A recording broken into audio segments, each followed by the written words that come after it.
Hello students, कैसे हैं आप सभी। आई होप आप सभी अच्छे होंगे। ठंड बहुत ज़्यादा हो गई है ना। तो आज मैं लेकर आई हूँ आपके लिए क्लास 6 का चैप्टर 5 सिविक्स का। हाँ, 1 to 4 मैंने चैप्टर्स डाल दिए हैं। जिसने नहीं देखा है वो जाके देख लेना है ना। और जो समझ में ना आए मुझे कमेंट कर देना, मैं दोबारा उस टॉपिक पे शॉर्ट वीडियो बना दूंगी, आपको बता दूंगी। तो आज की वीडियो स्टार्ट करते हैं हम। गाँव का सॉरी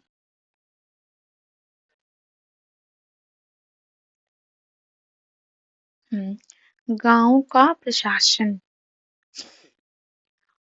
भारत में 6 लाख से अधिक गांव हैं। उनकी पानी, बिजली, सड़क आदि की जरूरतों को पूरा करना कोई आसान काम नहीं है। इसके अलावा जमीन के दस्तावेजों का रखरखाव करना पड़ता है और आपसी विवादों को निपटाने की जरूरत पड़ती है। इन सब की व्यवस्था के लिए गांव का प्रशासनिक ढांचा होता है। इस पाठ में हम दो ग्रामीण प्रशासनिक अधिकारियों के काम के बारे में थोड़े विस्तार से पढ़ेंगे।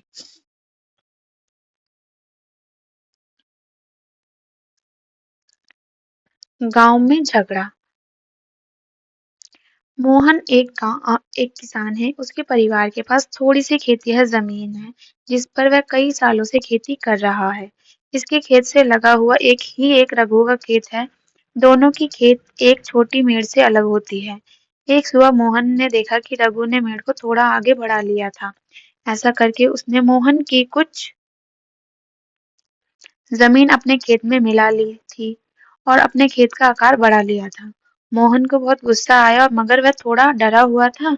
रघु के परिवार के पास बहुत जमीन थी और इसके अलावा उसके ताऊ गांव के सरपंच थे। फिर भी मोहन ने हिम्मत जुटाई और रघु के घर पहुंच गया।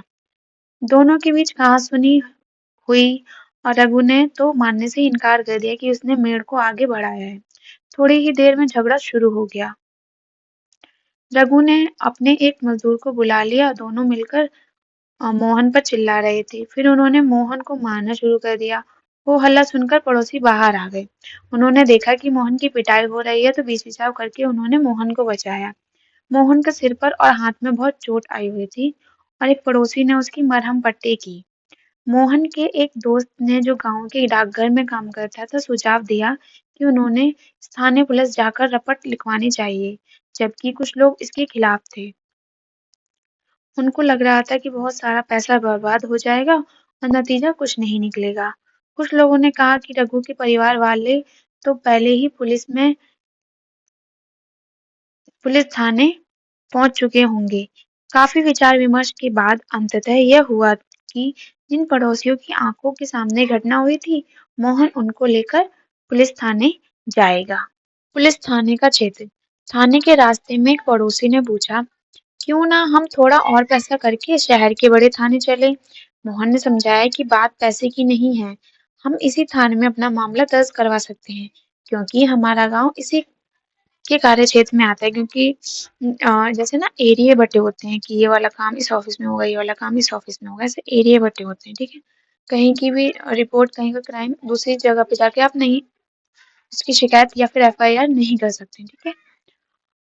हर पुलिस थाने का एक कार्यक्षेत्र होता है जो उसके नियंत्रण में रहता है। लोग उस क्षेत्र में हुई चोरी, दुर्घटना, मारपीट, झगड़े आदि की रिपोर्ट उसी थाने में लिखवा सकते हैं। यह वहाँ के थानेदार की जिम्मेदारी होती है कि वह लोगों के घटना के बारे में पूछताछ करे, जांच पड़ताल करे और अपने क्षेत्र के अंदर के मामलों पर कार्रवाई करे। ये सब उसके एरिया का जो भी क्षेत्र होगा ना, उसके अंडर में आता होगा, सब उसकी जिम्मेदारी होगी थानेदार की। अगर आपके घर में चोरी हो जाती है, तो आप किस थाने में जाकर अपनी शिकायत दर्ज करवाएंगे? तो जो एरिया लगता होगा जिस थाने में, आप उसी थाने में, जो आपके एरिया में जो थाना लगता होगा उसी में जाके आप करवा सकते हैं। ठीक है। यहाँ पे शिकायतें हैं। पुलिस थाने में होने वाला काम। जब सब लोग पुलिस थाने पहुंचे तो मोहन थानेदार के पास गया और उसे पूरा मामला बताया। उसने यह भी बताया कि वह अपनी शिकायत लिखित रूप में देना चाहता है। थानेदार ने बड़ी बेरुखी से कहा कि उसके पास छोटी-छोटी शिकायतों की जांच पड़ताल का समय नहीं है। मोहन ने घाव भी दिखाए, लेकिन थानेदार पर कोई असर नहीं हुआ। मोहन हैरान था कि उसकी की शिकायत आखिर दर्ज क्यों नहीं की जा रही है। मोहन बाहर गया और अपने पड़ोसियों को बुलाकर अंदर ले आया। पड़ोसियों ने थानेदार को समझाया कि मोहन को उनकी आंखों के सामने पीटा गया है। अगर वे उसे ना बचाते तो बहुत ही गंभीर चोटें आती। उन्होंने मामला दर्ज करने पर जोर दिया। अंततः थानेदार राजी हो गया। उसने मोहन को अपनी शिकायत लिखकर देने को कहा। थानेदार ने वादा किया कि अगले दिन एक हवलदार घटना की जांच पड़ताल के लिए उनके यहाँ पहुंचेगा। मतलब उसने दिलासा दिला दिया कि वहां पे जाएगा एक थानेदार। उसके बाद क्या हुआ? पुलिस थाने में जो भी हुआ उसे एक नाटक के रूप में दिखा और फिर भी दिखाइए। फिर यह बताइए कि मोहन थानेदार या पड़ोसियों की भूमिका निभाते हुए आपको कैसा लगा? क्या थानेदार इस स्थिति को किसी अन्य तरीके से संभाल सकता था? राजस्व विभाग का काम। आपने पढ़ा कि मोहन और रघु में खेत की मेड़ को लेकर जबरदस्त लड़ाई हुई। क्या ऐसा कोई तरीका नहीं था जिससे वे अपना मामला शांतिपूर्वक सुलझा सकें? क्या कोई ऐसा अभिलेख यानी कोई रिकॉर्ड जिनमें ये पता चल जाए कि गांव में किसके पास कौन सी जमीन है? चलिए पता करते हैं कैसे किया जाता है। जमीन को नापना और उसका रिकॉर्ड रखना पटवारी का काम होता है। किसका काम होता है? पटवारी का काम होता है। ठीक है। अलग अलग राज्यों में इसको अलग अलग नाम से जाना जाता है। कहीं पटवारी, कहीं लेखपाल, कहीं कर्मचारी, कहीं ग्रामीण अधिकारी तो कहीं कानून गो कहते हैं।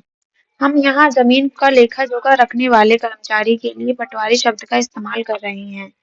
प्रत्येक पटवारी कुछ गांवों के लिए जिम्मेदार होता है। अगले पृष्ठ पर दिए गए नक्शे और उसके अनुसार बने खसरे यानी रजिस्टर के विवरण को देखिए। ये पटवारी द्वारा रखा गया गांव के लोगों की जमीन के रिकॉर्ड का एक हिस्सा है। आमतौर पर पटवारियों के पास खेत के नापने के अलग अलग तरीके होते हैं। कई जगहों पर वे एक लंबी लोहे की जंजीर का इस्तेमाल करते हैं। इसे जरीब कहते हैं। इम्पोर्टेंट है ये, ठीक है। कई जगहों पर वह एक लंबी लोहे की जंजीर का इस्तेमाल करते हैं जिसे जरीब कहते हैं। क्वेश्चन आ सकता है कि जरीब किसे कहते हैं। ऊपर दी गई कहानी में पटवारी मोहन और रघु के खेतों को नापकर यह देख सकता था कि वह गांव के नक्शे से मेल खाता है कि नहीं। अगर वह नक्शे से मेल नहीं खाता तो आपको पता चल जाता कि मेड़ खिसका कर खेत की सीमा बदली गई है।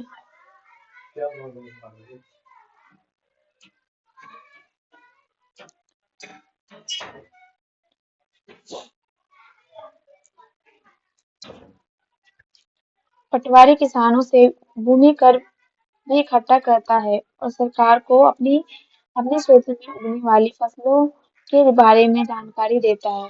यह काम वह अपने रिकॉर्डों के आधार पर करता है। इसीलिए जरूरी है कि वह उनको समय समय पर दुरुस्त करता रहे। किसान कई बार फसल बदल देते हैं और कुछ और उगाने लगते हैं।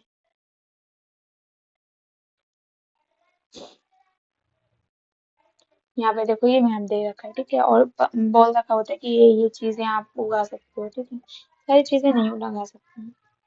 या कोई कहीं कुआं खोद लेता है। इन सब का हिसाब रखना सरकार के राजस्व विभाग का काम होता है। इस विभाग के वरिष्ठ लोग इस काम का निरीक्षण करते हैं। भारत में सभी राज्य जिलों में बटे हुए हैं। जमीन से जुड़े मामलों की व्यवस्था के लिए इन जिलों को और भी छोटे खंडों में बांट दिया जाता है। जिले के उपखंडों को कई नामों से जाना जाता है, जैसे तहसील, तालुका इत्यादि। सबसे ऊपर जिला अधिकारी होता है और उसके नीचे तहसीलदार होते हैं। उन्हें विभिन्न मामलों को निपटाना होता है। वे पटवारी के काम का निरीक्षण करते हैं और ये सुनिश्चित करते हैं कि रिकॉर्ड सही ढंग से रखा जाए और राजस्व इकट्ठा होता रहे। वे ये भी देखते हैं कि किसानों को अपने रिकॉर्ड रखने की नकल आसानी से मिल जाए। वे विद्यार्थियों को जरूरत पड़ने पर जाति प्रमाण पत्र आदि भी जारी करते हैं। तहसीलदार के दफ्तर में जमीन से जुड़े विवाद के मामले सुने जाते हैं। एक नया कानून।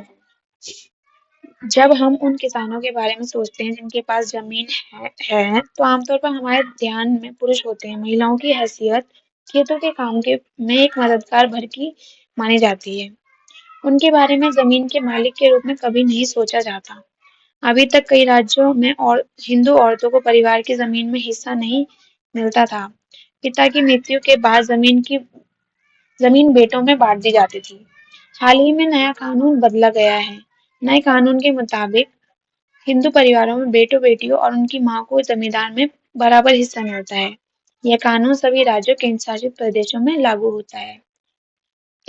इस कानून से बड़ी संख्या में औरतों को फायदा होगा। उदाहरण के लिए सुधा एक खेतिहर परिवार की सबसे बड़ी बेटी है। वह शादीशुदा है और उसके और पास के गांव में रहती है। अपने पिता की मृत्यु के बाद सुधा अक्सर खेती के काम में मां का हाथ बटाने आती है। उसकी मां ने पटवारी से कहा कि जमीन में अब बेटे के साथ साथ उसका और दोनों बेटियों का नाम भी रिकॉर्ड में आ जाए। सुधा की मां बड़े आत्मविश्वास के साथ छोटे बेटे और बेटी की मदद से खेती का सब काम संभालती है। सुधा भी इसी निश्चिंतता में जा रही है कि जरूरत पड़ने पर वह अपने हिस्से की जमीन को से काम चला सकती है। तो ये था हमारा चैप्टर 5। जो भी इसमें आपको समझ में नहीं आया मुझे कमेंट में बता देना, मैं इसको शॉर्ट क्लिप्स बना के डाल दूंगी। आज की वीडियो आपको कैसी लगी मुझे तो कमेंट में जरूर बताना, और मिलते हैं नेक्स्ट चैप्टर में नेक्स्ट वीडियो में। तब तक के लिए बाय बाय।